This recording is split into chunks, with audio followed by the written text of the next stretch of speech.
Бүгін біз сізге идеяның үлкен тілектен шындыққа айналатынын, бұл әлемде өзіне және күшіне деген сенімнің жемісі ретінде көрінетінін өз жұмысымен дәлелдеген адам туралы айтып береміз. Кейіпкеріміз 1955 жылы 24 ақпанда дүниеге келген. Ал оның өмірі әу бастан-ақ жақсы болмады. Бала күнінде одан туған анасы бас тартып, асырап алуға берген. Бірақ жігіт ұзақ уақыт үйсіз болмады. Бір шама уақыт өткеннен кейін ол жаңа отбасын тапты. Оны ерлі-зайыптылар Пол мен Клара Джобс асырап алды. Олардың өз балалары бола алмады. Сондықтан олар басқа біреудің баласын алып, оны өз баласындай өсіруді шешті. Клара мен Пол асырап алған ұлдарына Стив есімін берді. Бір қызығы, Стив бала кезінен дарынды, керемет авантюризмді, қызығушылығы зор және керемет зерттеу әлеуетін біріктіретін ерекше бала болған. Уақыт өте берді. Стив қарапайым бала сияқты өсті. Бірақ ол 12 жасқа жақындаған кезде оның өзі және жаңа атанасы оның электроникаға қатты қызығатынын байқай бастады.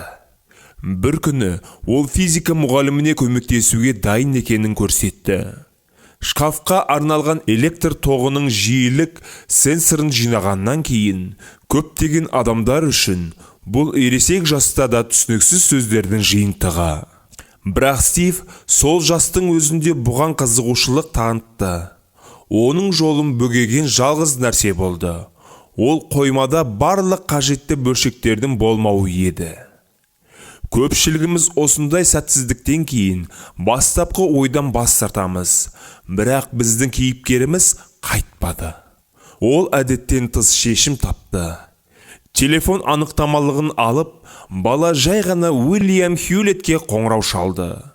Мүмкін көпшілігіңіз бұл есімді естіп түсінген боларсыз. Тұтқаның арғы жағында адам белгілі HP компаниясының бас директоры болатын. Сіз оны елестете аласыз ба? 12 жасар бала еш қиналмай, батылдық танытып, сөзін тыңдамай күліп, әңгімені аяқтай алатын біреуді сөйлесуге шақырды. Алайда Стив Уильямды таң қалдыра алды. 20 минуттық әңгімеден кейін ол ортадағы диалогты маңызды деп тауып, барлық қажетті мәліметтермен жүргізушіні балаға жіберді. Жаз жақындаған кезде Стив Уильямның жеке шақыруымен HP-ге тағылымдамадан өтуге кетеді. Мектепте оқып жүргенде ол қызығушылықтары ұқсас дос тауып, онымен сүйікті ісін бірге жасап жүреді. Электроника оларды бір ортақ мақсатқа біріктірді. Стив Джобс пен Возняк бірнеше күн бойы бірдеңе дәлелдеумен айналысатын. Кейінірек екеуі де HP-де дәріс оқып, тәжірибеден өтеді. Ал мектепті бітіргеннен кейін Возняк өзін осы компаниямен байланыстырып, инженер ретінде жұмысқа орналасады. Бар күші мен уақытын сала отырып, Возняк өзінің жеке компьютерін жасауды армандайды. Джобс басқа жолмен жүріп, досы жұмыс істейтін компаниямен араласпайды. Ол Atari'ға қосылды, бірақ видео ойынның дизайнері ретінде. Әйтсе де, жігіттің ынтасы тез сейілді. Біздің Стив бәрін артта қалдырып, кетуге шешім қабылдайды. Ағартушылық жолды таңдап, достарымен Үндістанға жолға шығады. Бұл бәрінен баз кешіп, кетіп қалғын келетін күндер болатын. Жай ғана билет алып, жоқ боп кеткін келеді. Барлығынан жоғалып кету, жаңа күшпен жаңа идеялар үшін өте маңызда қайта туылу кезеңі деп есіне алады өзі кейін. Возняк штаб пәтерінде қалды. Компьютерлік клубта радио әуесқойлардың тар шеңберлерінде ғана белгілі хоумбрюдің негізін салушылардың бірі болды. Бірақ Возняктың жұмсаған күш жігері бекер болған жоқ. 1975 жылы Возняк ұзақ уақыт бойы ұмтылған нәрсені жасады. Дербес компьютердің алғашқы прототипі мектепте оқып жүргенде өзі араласқан компанияға мақтанышпен көрсетілді. Бірақ өкінішке орай бәрі ол ойлағандай болмады. Ойлап тапқан жаңалығы мақұлданбады. Бұл Возняктың көңіліне қатты тиді. Десе де, ол тоқтамауға тырысып, бір кездері оның досы дизайнер болып жұмыс істеген Атариға жүгінеді. Алайда, жағдай одан сайын ушығып, компания оның өнер табысын тиімсіз және пайда әкелмейтін деп санап, ұсыныстан бас тартады. Адамдар әрқашан жаңа нәрсеге күмәндануға бейім. Менің сол кездегі өнер табысым ерекшелік болған жоқ, деп есіне алды кейін Возняк. Тұрақты табыс әкелетін, тұрақтылықты ұнататын және жаңа өмірге сенімсіздікпен қарайтын адамдардың кесірінен сәтсіздікке ұшыраған Стив пен Возняк күйзеліске түседі. Әрине, ол бұдан бұлай бұл компанияда жұмыс істей алмады. Өйткені оның мәні де жоқ еді. Бірнеше жылдық еңбектің жемісі жай ғана күлкіге айналды. Оқиғаның әрі қарай қалай өрбегені белгісіз болар еді. Возняктың қатты көңілі түсіп қорланады.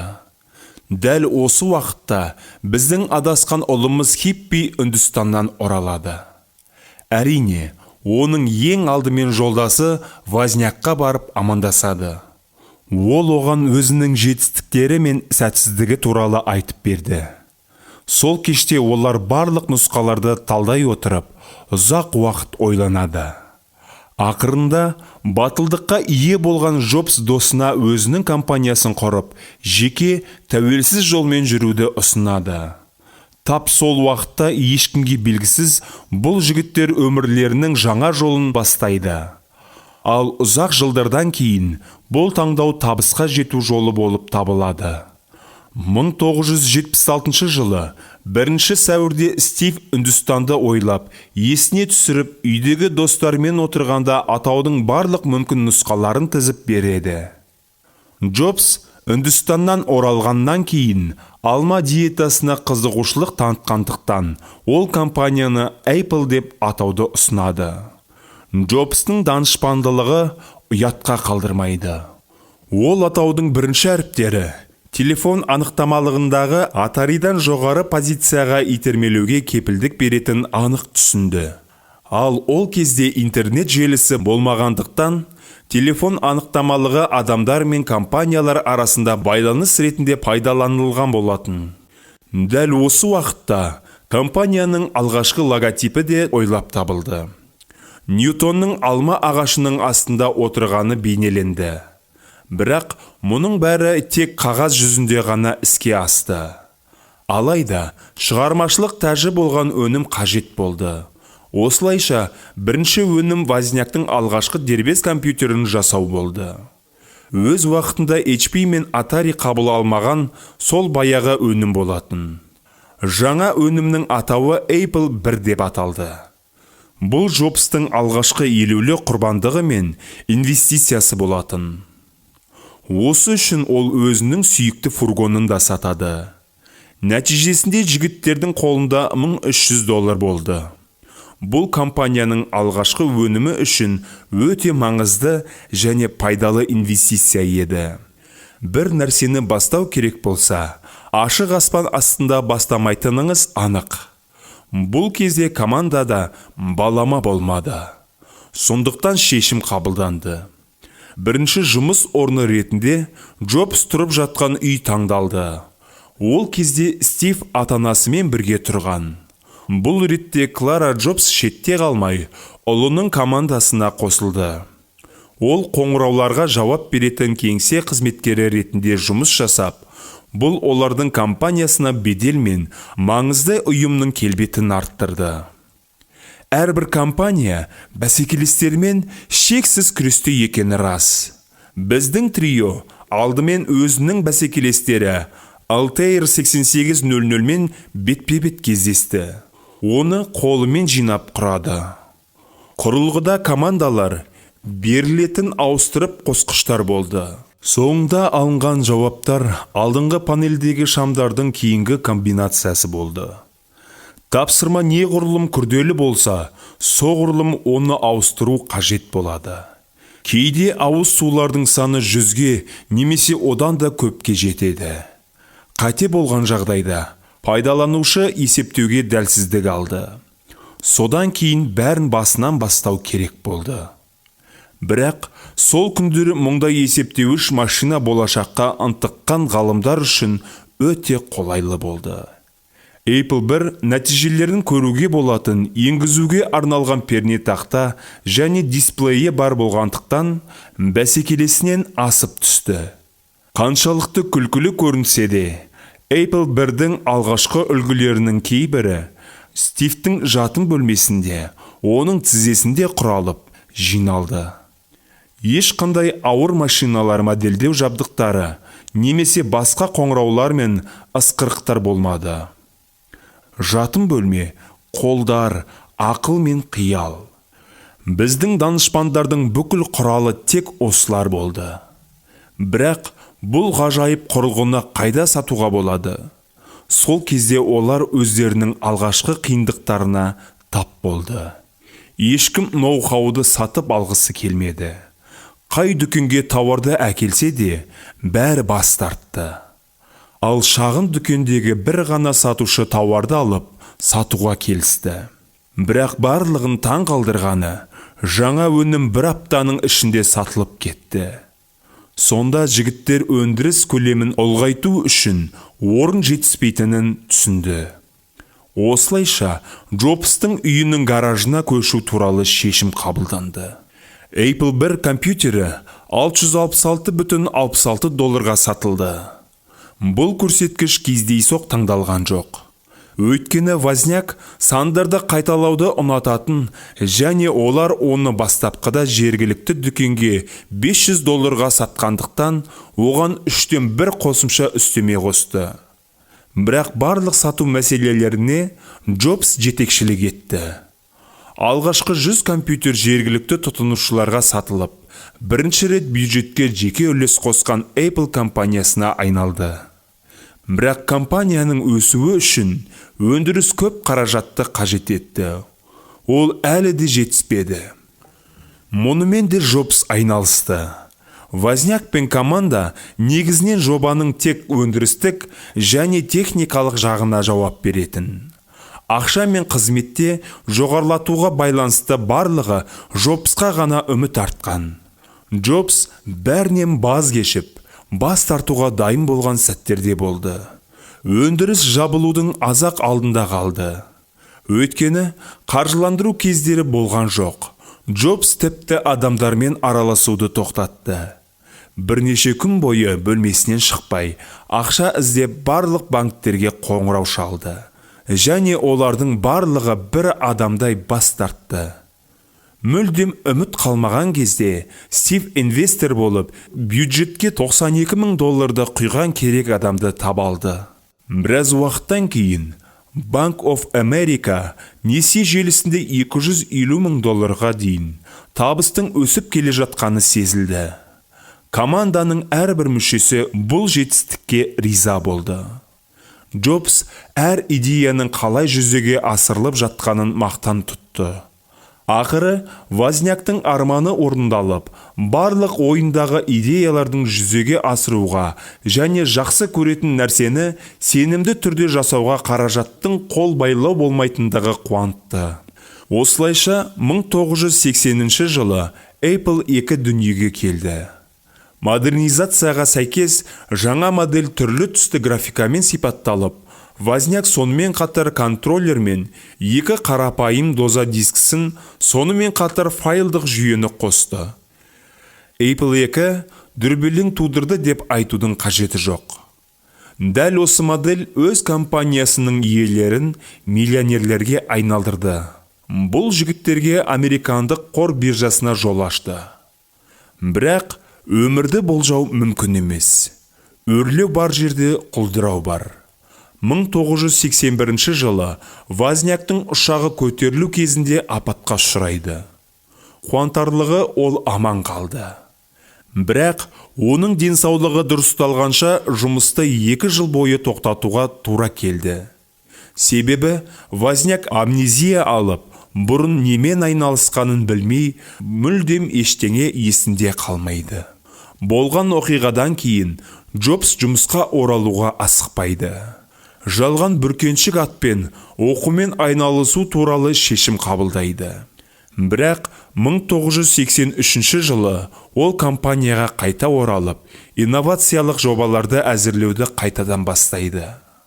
Акцияның шығарылуы компания үшін дамудың жаңа кезеңін ғана емес, сонымен қатар Джобс үшін ыңғайсыздық сезімін білдірді. Себебі Стив табиғатынан көшбасшы. Айналым қаражаты несиеге берілгендіктен, директорлар кеңесі жетекші тұлға сезімін сақтап, өзін жалпы алғанда меншік иесі сияқты ұстады. Компанияның тамаша негізін қалаушы, компанияның менеджерлерінің бірі ретінде ғана қалды. Стивтің ең маңызды және айрықша ерекшелігі, оның ерекше қуатты энергиясы. Ол ортақ іске мүдделі адамдар шеңберін ынталандыруға керемет қабілетті болды. Идеялармен шабыттандырып және оны жеткізуге шебер болды. Стив үнемі көшбасшылық лауазымға ұмтылды. Және бұл оны Macintosh жобасында табысқа жетеледі. Жоба оны көптеген инженерлердің, қызметкерлердің және осы салаға қатысы бар барлық адамдардың кумиріне айналды. Бірде Билл Гейтстің досының өзі белсенді түрде пайдалану үшін Macintosh сатып алғанын айтты. Стивтің мінсіз өнім жасауға деген құштарлықпен өсіп келе жатқан диалогы бүкіл қызметкерлерге үлкен әсер берді. Ол жұмысқа және табысқа толығымен берілген жан болды. Таңертең үйден жолға шығып, уақыт жоғалтпау үшін ол түнді кеңсесінде өткізетін. Нарықтағы шиеленіс пен бәсекелестік күшейе түсті. Ал қолайлы болу үшін Apple'дың менеджмент лауазымына әйгілі Pepsi компаниясының бұрынғы директоры Джон Скалиді шақыру идеясы пайда болды. Ол өзін тамаша маркетолог ретінде танытқан табысы топ менеджер болды. Бірақ дәл осы идея қате болды.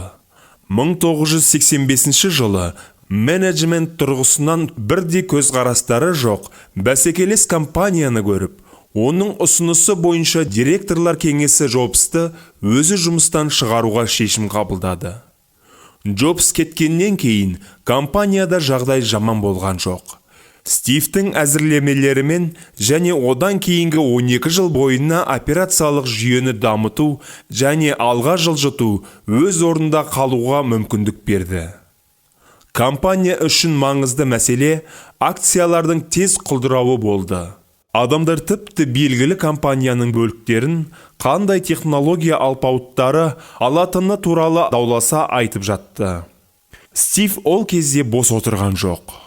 Ол өзінің барлық күш-жігерін жаңа туындысын алға жылжытуға бағыттады. Next компаниясы. Мақсат операциялық жүйені дамыту және ғылыми қызметке баса назар аудара отырып, компьютерлер жасау болды. Сіз таң қаласыз, бірақ дәл сол Pixar ол кезде біздің данышпанымыздың бақылауында болды. Дәл ол кезде студия Toy Story және Monsters Inc. сияқты хиттерді шығарды. Стивтің жұмысы мен топ менеджерлердің өнімді қызметті компанияны бұрын сонды болмаған биіктерге жеткізді. Ал 1996 жылы 20 желтоқсанда Apple Next компаниясын сатып алуға шешім қабылдады. $429 миллион. Осы үлкен көлемдегі сандарды көз алдыңызға елестетіп көріңіз. Бірақ бір шарт болды. Бұл сатып алу жұмыстары компанияға бас директорды автоматты түрде қайтарады. Оның басшылығы мен кадрларды ірі тазарту мен ескірген әзірлемелерді жою басталды. Ол Apple компаниясынан босатылмағанда, ол ешқашан 100% сенімді бола алмайтын жағдайларда жаңа өрлеу мен дамуды сезіне алмас еді деп ойлай алмады. Қалай болғанда, күнде де бұл сәттілікке қалай дұрыс қадам жасау керектігін түсінуге мүмкіндік беретін тамаша тәжірибе болды. Бірінші iMac 1998 жылы 15 тамызда пайда болып, әлемге ұсынылды. Одан кейін бірден танымал OS X жасалды. Тағы да бір жылдан кейін әлемге iMac дизайны мен электронды кітап ұсынылды. Қазір қарасаңыз, ол бір түрлі көрінеді. Бірақ сол күндері бұл компанияның ең жаңа өнімі болды. Компания 2001 жылы музыкада төңкеріс жасады. Дәл сол кезде әлемге алғашқы iPad және Apple дүкендерінің ашылуы таныстырылды. Плеер ықшам дизайны мен оңай басқарудың арқасында ең көп сатылатын затқа айналды. Плеерден кейін 2003 жылы iTunes дүкені таныстырылды. Джобс әлемге музыканы кез келген уақытта компьютерге және iPod'та тыңдау үшін жеке сатып алу мүмкіндігін бірінші болып ұсынды. Содан кейін бәріне түсінікті болды. Технологияны пайдаланудың жаңа тәжірибесін беретін жаңа деңгейге көшетіні анық.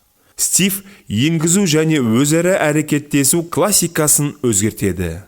Сенсорлық енгізуді ұсынады. Енді біз бренд тарихындағы ең маңызды сәтке келдік.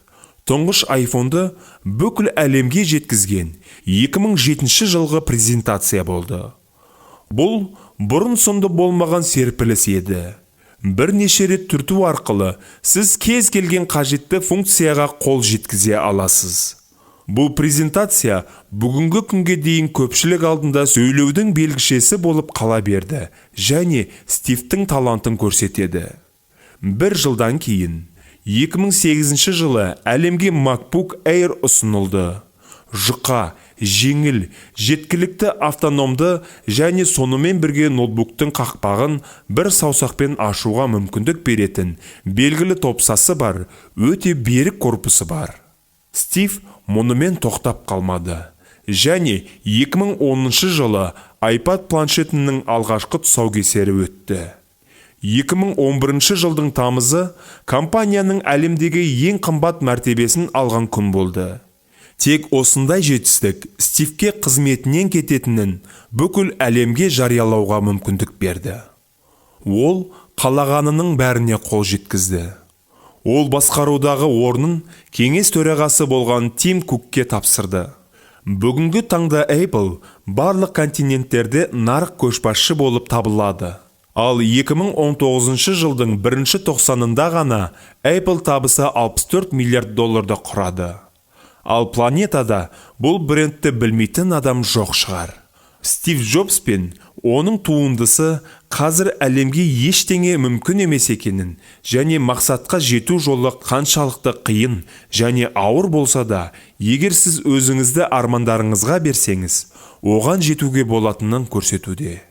2003 жылы оған ұйқы безінің қатерлі ісігі диагнозы қойылды. Бірақ бұл қалпында да ол көп уақытын сүйікті жұмысына арнады. Стив 2011 жылы 5 қазанда күндізгі сағат 3-те тыныс алу жетіспеушілігінен Калифорниядағы үйінде қайтыс болды.